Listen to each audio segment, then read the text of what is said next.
Hi there, good morning and welcome back to the channel. Well, it's morning in South Africa. Okay, I've got my Liverpool top on. I'm a proud supporter of Liverpool, even though we haven't been doing too well recently. We'll keep on supporting, keep with it, just like we do with the stocks. We know the stocks are going to do well over time, and short-term fluctuations like our short-term short-term form is hopefully behind us now. Okay, so what I want to talk about today, after you retire, you basically go from when investing money to create a future income. That's basically what retirement is.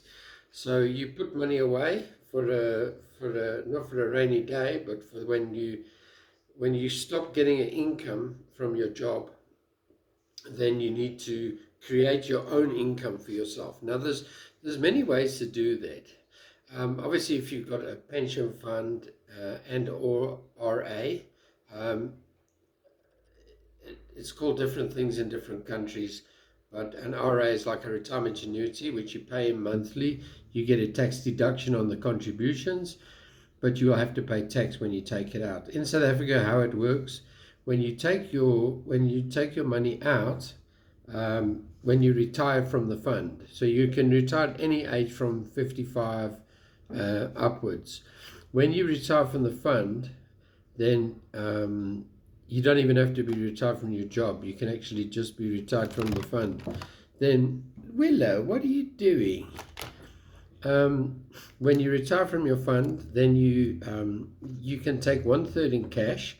If you haven't taken withdrawals before, then you get up to 550,000 tax-free.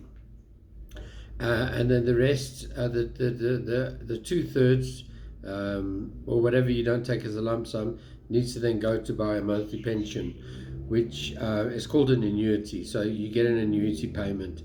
Now that is taxable.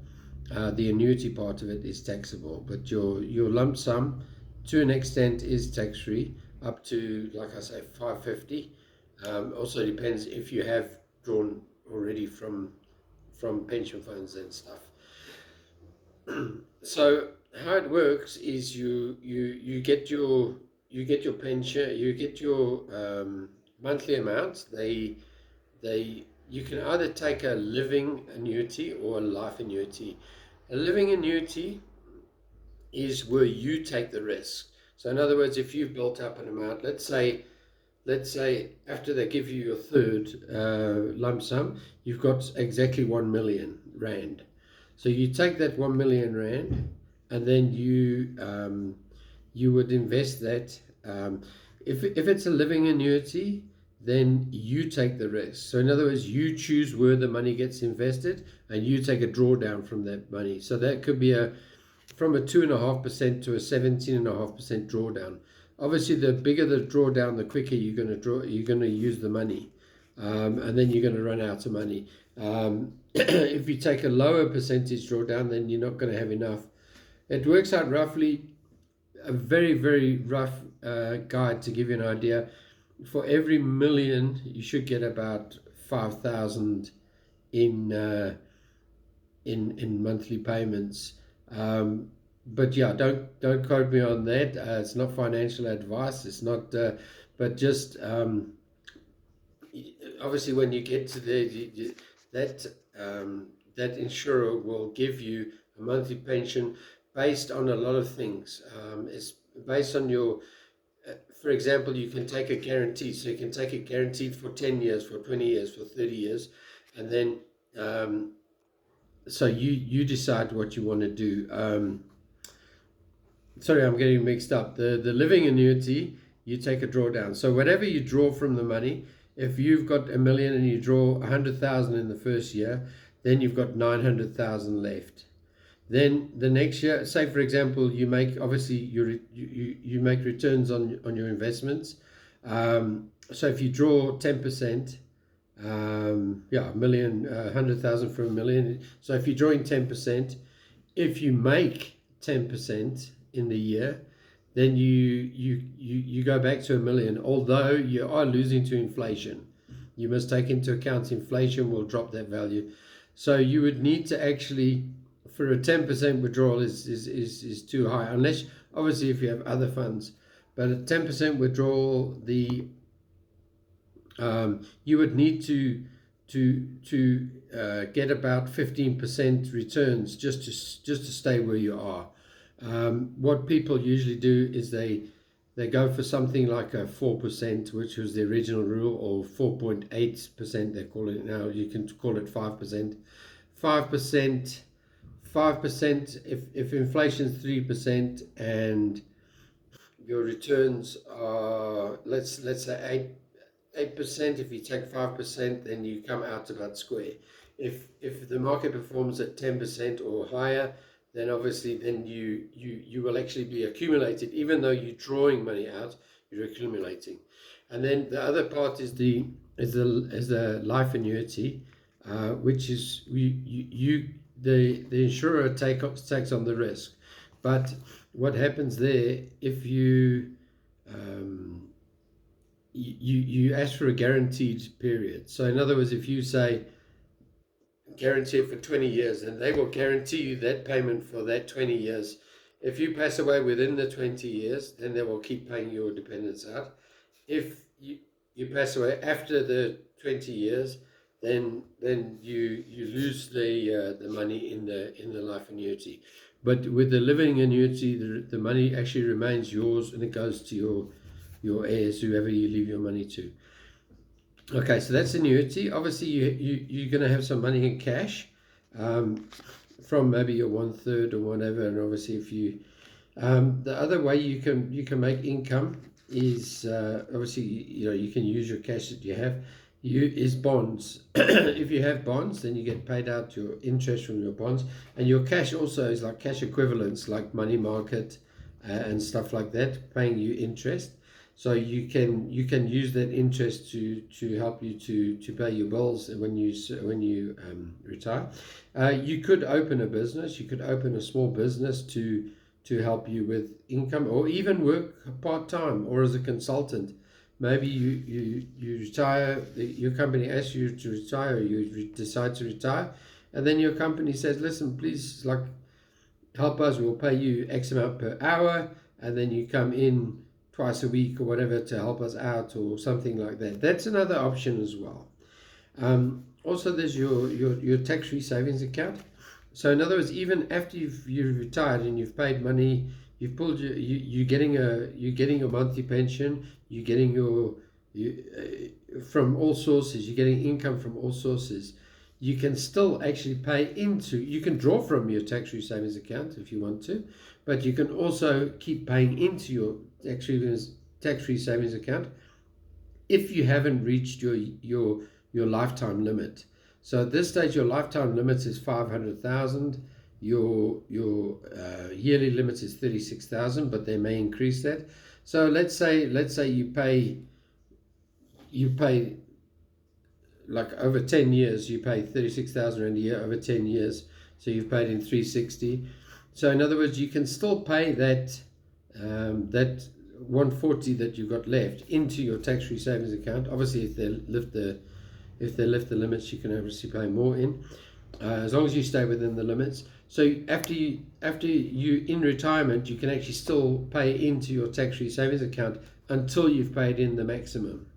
Okay, and then obviously if you make withdrawals from your tax-free savings account, then that comes off your yearly limit and your lifetime limit. So in other words, just be careful of that. If you draw 140,000 out of your tax-free savings account, then you can't pay that in. Okay, so just be careful of that. And then the other way of getting income in is dividends. So you can have a dividend. Let's say you get a dividend that pays 7% or 8% per annum, okay, which is a good rate. Just be careful of the dividends with high yields, 10% plus. Some of them are what they call dividend traps. So what happens if a share price is falling, what happens? Then the dividend yield actually goes up because the share's worth less. So, in other words, let's say it's a share the share price is 100 rand per share, and they fall to 50 rand. The it's fallen it's fallen by half. So now the dividend will actually go up by that amount as well. So you sometimes a company which is like going bankrupt will actually, so you must look at the company's financials. If you're going to invest in dividend companies, look at the financials, look at the free cash flow, make sure that the profit margins, they've got good profit margins, they've got good growth potential. Look at very important with a company paying dividends is your payout ratio. Now, if your payout ratio is quite small, it goes from 0% to 100%. Some people work on, I would say if it's 50%, it's still fine. If it's 60%, it's still fine. Above that, you start to ask questions, why are they paying so much of their profits out? Because in other words, if they're paying 100% of their profits, then they've got no money to reinvest in the business. So they obviously haven't got use for the cash. But 50% or less is usually ideal. 60% is still okay. If it's over 100%, then that means that they're paying more than they earn in dividends. So how are they financing that? And it would be silly for a company to lend money to finance dividends or to um, or for example, grow the dividend if they, because if, for example, if for 25 years, if you increase your dividend, you become a dividend aristocrat, and in 50 years, you become a dividend king. So in other words, let's say that company's 2 years away from being a dividend king, then they borrow money or they have a very high payout ratio, then they might do that to pay out a high dividend, and then after they got that status, then they're going to cut the dividend or reduce the dividend or cut the dividend. So very red flag if you see a very high payout ratio. Like I say, the exception being the REITs and the business development companies, they pay roughly about 90%. They actually have to pay everything out as dividends. So yeah, there is a company on the JSE that actually said that they're paying out 50% of the dividend. That's their procedure. Whatever they earn, 50% they pay as dividends. So that's a company on the JSE called Zeta. It's actually they have Avis Rent a Car and Budget Rent a Car, and plus they do some car sales, but their rentals is the main part of their business. And they pay 50%, and they actually own quite a high dividend yield as well. But they're quite a solid business. So yeah, not financial advice, not suggesting any shares, but that is one that's worth looking at. So then I'm going to take you to another dividend growth stock. So you're often people will say, oh, that dividend yield is too low. They need a dividend yield of 3% up because that dividend yield is too low. So they won't even look at a company that's paying a 1% dividend or a 2%. They need 3% plus. Okay, but if you actually look here, I've actually worked out, now Visa, their net profit margins are over 50%. Okay, the cash flow is incredible. It's a cash flow machine. So their payout ratio is 21.27%. So as I said earlier, if it's 50 or less, it's very sustainable. So they can keep increasing their dividend. They've been increasing it for the last 5 years over 15%, the last 10 years over 17%. So also the thing about Visa is they're also keeping up with the times. I see that they are getting involved with the stable coins, which is the crypto part of things, because there is going to be a replacement for Swift. Swift, the stablecoin version is going to be a lot quicker, and that's the info that I have on that. But basically what I'm saying is they're not going to get left behind. They're actually keeping up with the times, and that's going to add to the revenue streams, so to give them an even bigger increase in future earnings. But basically, why I want to talk about Visa? If you actually look here, someone says okay, Visa, the dividend yields 0.77. So they say it's less than 1%. It's not worth investing. You can buy your bonds and gets 4% in USA. You can get over 8% in South Africa. So why should I invest in that 0.77? It's too low, and a lot of people ignore that, but they don't look at the big picture. The big picture is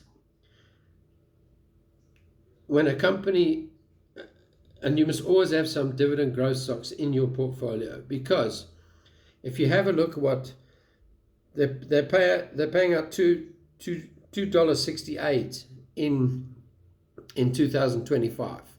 So then next year it goes up, then it goes up again, then it goes up again. This is I worked it out on a 15%. Like I said, over 10 years they're actually up at a 17%. But to make it sort of rounded off, it work at 10%. Obviously, nothing is guaranteed. Nothing is guaranteed that they will be able to increase the dividend by 15%. Maybe they increase it by more. Maybe they increase it by 20 or 25%. And if you use the rule of 72, you will actually see that if they increase the dividend by 15%, in 5 years it doubles. Okay, if they increase it by 25%, then it doubles in 3.88 years. Okay, so that shows you how the increase is. So this is on 15%. So I worked it out at 10 years. It's gone from $2.68 to $10.83. Okay, then 15 years is $21.78. Then in 20 years, if my math is right, but I'm pretty sure it is.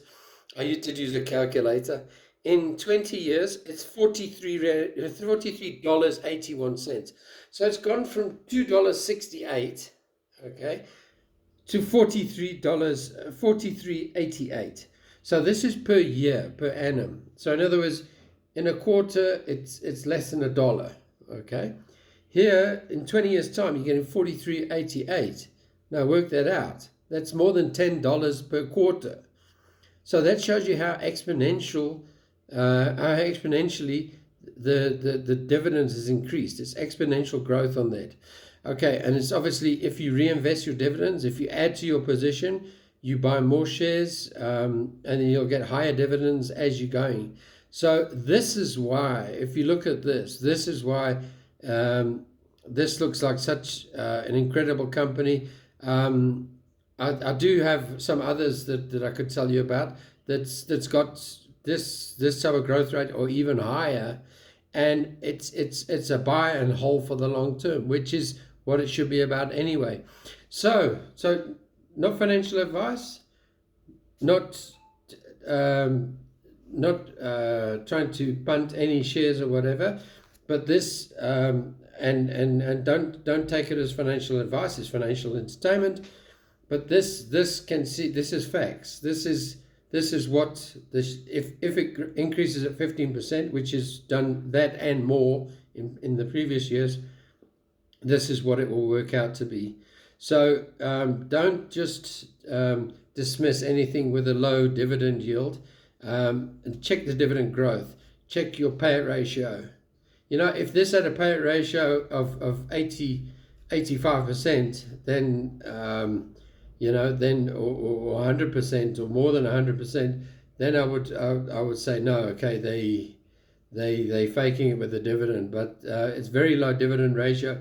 21%, and they're going to grow the earnings as well over time. So this could be actually quite conservative. So there we go. So yeah, so you have a few like this in your portfolio. You have growth and stuff, and then obviously you have a balance of your assets. And yeah, if you do this hold for the long term, you should do well. And by the time you get to retirement, you should be smiling. Okay, thanks a lot. Please like and subscribe.